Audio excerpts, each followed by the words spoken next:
Ahoj, vítám vás u nového formulového kvízu, takže se připravte a jedem! Tento jezdec pochází z Austrálie. Oscar Piastri.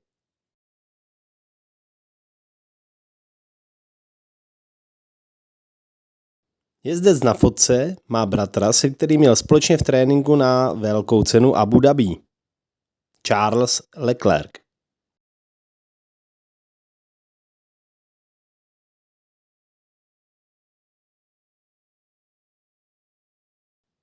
Jeden ze dvou španělských pilotů v ročníku 25. Carlos Sainz.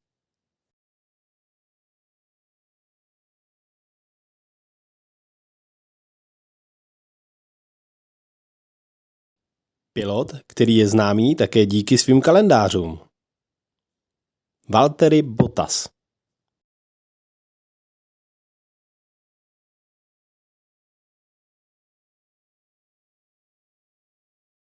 Mistr světa z let 2005-2006. Fernando Alonso.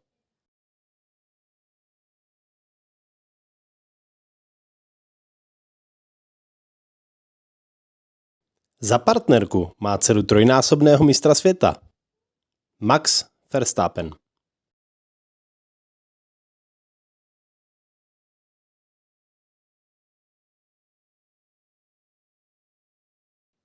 Poslední mistr světa z Brazílie. Ayrton Senna.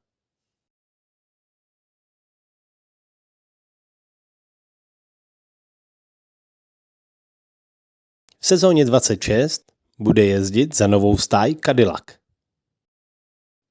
Sergio Pérez.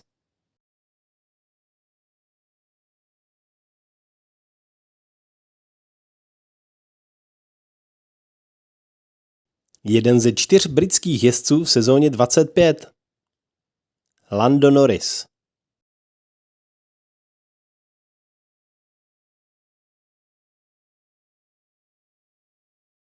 Tento pilot už nejezdí, ale původně je z Německa. Sebastian Vettel.